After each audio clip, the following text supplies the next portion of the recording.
Hello everyone, আসসালামু আলাইকুম। Welcome to my channel Hujjaju Islam. Guys, আজকে ব্লগটি খুবই স্পেশাল এবং একটু ডিফারেন্ট হতে যাচ্ছে, কারণ আজকে ব্লগটি হতে যাচ্ছে মোটো ব্লগ, পাশাপাশি we are going to Paharpur Buddha Vihara. হ্যাঁ গাইজ, আজকে ব্লগটি হতে যাচ্ছে পাহাড়পুর বৌদ্ধবিহার নিয়ে। তার আগে আমরা কিভাবে গিয়েছি পাহাড়পুর বৌদ্ধবিহার, তোমরা কিভাবে যাবা এবং কতটুকু খরচ হবে সব কিছুই তুলে ধরবো আজকের ব্লগে। তো দেরি কিসে, let's jump to the blog.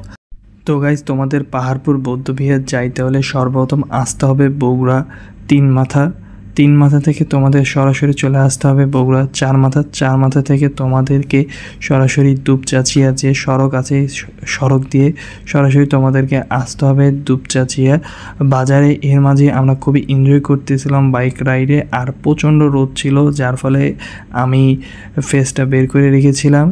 তো গাইস, ইতিমধ্যে আমরা চলে এসেছি দুপচাচিয়া বাজারে। তো তোমরা যে উপরে সাইনবোর্ডটা দেখতে পাচ্ছ, এই সাইনবোর্ডে ঠিক এখানে নির্দেশ দেওয়া আছে আক্কেলপুর। আমাদের আক্কেলপুরে মেইনলি যেতে হবে। আক্কেলপুরের রাস্তাটি হচ্ছে এই বাজারে ঠিক বাম সাইডে রাস্তাটি চলে গিয়েছে। এই রাস্তা ধরেই তোমাদেরকে আসতে হবে। অ্যাকচুয়ালি গাইস, আক্কেলপুরের সাইনবোর্ড এখানে দেওয়া হলেও এটা অনেক দূরে, মানে একটার পর একটা signboard, just Akkelpur 20 kilo, Akkelpur 25 kilo, Akkelpur 28 kilo. Actually Akkelpur Dupchanchia থেকে হচ্ছে 30 কিলোর মতো। তো আমরা আক্কেলপুর যাইতেছিলাম। আক্কেলপুর যার মাঝে তোমাদের একটা স্পেশাল ইনফরমেশন দিয়ে দিই। এই আক্কেলপুরের মাঝেই একটি গ্রাম পড়বে, গ্রামটির নাম হচ্ছে মুর্তজাপুর। এখানে তোমরা প্রচুর সারি সারি তাল গাছ দেখতে পাবা। শুধু তাল গাছ দেখতেই পারবা না, তালের রসও খেতে পারবা। তালের রস যদি খেতে চাও তাহলে তোমাদেরকে সকালে যেতে হবে, অথবা দুপুর 1-2টার দিকে, অথবা বিকাল 3টার দিকে। যেহেতু আমরা দুপুরে গিয়েছিলাম, সো আঙ্কেল তখনই গাছ থেকে রসটি পাড়তেছিল, আর আমরা হাঁড়ি থেকে রস ঢেলে খাচ্ছিলাম। এখানে প্রত্যেক গ্লাস রসের দাম 10 টাকা। সো আমরা যেহেতু ক্ষুধার্ত ছিলাম, তাই একেবারে পরপর 5 গ্লাস আমরা রস খেয়ে নিয়েছিলাম। আর রস খাওয়ার পরে আমাদের পেট ফুললি ভরে গিয়েছিল। অ্যাকচুয়ালি একটা না দুইটা না, ভরপুর 5 গ্লাস আমরা রস খেয়েছি।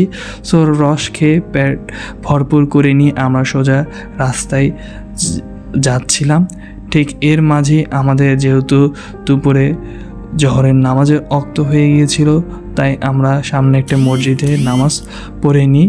তো নামাজ পড়ে নিয়ে আমাদের এই মসজিদটি থেকে ঠিক তোমাদেরকে বাম দিকে যেতে হবে। বাম দিকে গেলেই তোমরা আক্কেলপুর রাস্তায় চলে আসতে পারবা। আর আমরা এখন যে রাস্তায় যাচ্ছি এটা সম্পূর্ণ আক্কেলপুরের রাস্তা। আর এই আক্কেলপুর রাস্তা সবচেয়ে তোমাদের সুবিধাজনক একটা বিষয়, তোমরা যদি একটু সাইনবোর্ড লক্ষ্য করো তাহলে তোমরা খুব ইজিলি তোমরা রাস্তাগুলো চিনে নিতে পারবা। আর আমাদের অ্যাকচুয়ালি এই রাস্তাতে লাইফে ফার্স্ট টাইম আসা, কিন্তু সুবিধাজনক কথা হচ্ছে আমাদের ম্যাপ 1বার থেকে 2বার দেখতে হচ্ছিল, কারণ প্রচুর লাইনে এই রাস্তাতে প্রচুর সাইনবোর্ড দেওয়া হয়েছিল যে কিভাবে যাব, কোন দিক দিয়ে যাব, কেমনে যাব, সব কিছুই এখানে ছিল। আমাদের কোথাও থামতে হতে হয়নি, আলহামদুলিল্লাহ। এই আক্কেলপুর শেষ হওয়ার পরেই তোমাদেরকে আসতে হবে নওগাঁ। সো আক্কেলপুর যেখান থেকে শেষ সেখান থেকে শুরু নওগাঁ। তো আমরা নওগাঁ রাস্তা দিয়ে যাচ্ছিলাম। এর রাস্তাগুলো এত সুন্দর যে তোমাদেরকে বলে বোঝাতে পারবো না।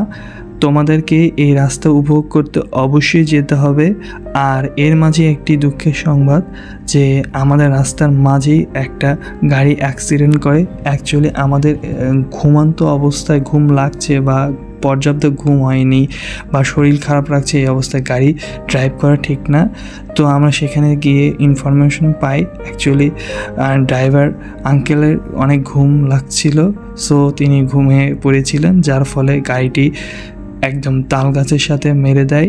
আর গাড়ির সামনের একদম ফুললি ভেঙে গিয়েছিল, কিন্তু আলহামদুলিল্লাহ সৌভাগ্যজনক কারো কোনো ক্ষতি হয়নি, গুরুতর কেউ আহত হয়নি। তো এর মধ্যে দিয়ে আমরা সেই দুর্ঘটনা পেরিয়ে আবারও শুরু করলাম আমাদের গন্তব্যের উদ্দেশ্য। তো তোমরা যে রাস্তাগুলো দেখতে পাচ্ছ, এই সবগুলো রাস্তা পেয়ে যাবা তোমরা নওগাঁ এই সড়কে।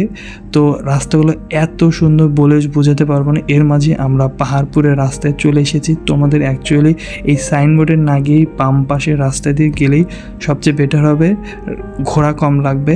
এর মাঝে দিয়ে আমরা যে রাস্তায় যাচ্ছি এটাই হচ্ছে আমাদের সেই কাঙ্ক্ষিত গন্তব্যের রাস্তা, পাহাড়পুরে রাস্তায়। অ্যাকচুয়ালি এখানকার আমি বিষয়টা বুঝতে পারলাম যে আক্কেলপুর থেকে শুরু হয়েছে, অর্থাৎ বগুড়া শেষ, দুপচাচিয়া শেষ হওয়ার পর থেকেই এখানকার রাস্তার ঐতিহ্য হচ্ছে প্রত্যেকটা রাস্তার পাশে প্রচুর পরিমাণে তাল গাছ লাগানো হয়েছে। পুরো রাস্তাটা যার সৌন্দর্যটা আরও অনেক বৃদ্ধি করেছে এই তাল গাছ লাগানোর ফলে। তাই আমরা ইতিমধ্যেই চলে এসে গেছি পাহাড়পুরে। এখানে সাইনবোর্ড তোমরা দেখতেই পাচ্ছ। আমরা পাহাড়পুর বাজারে চলে এসেছি।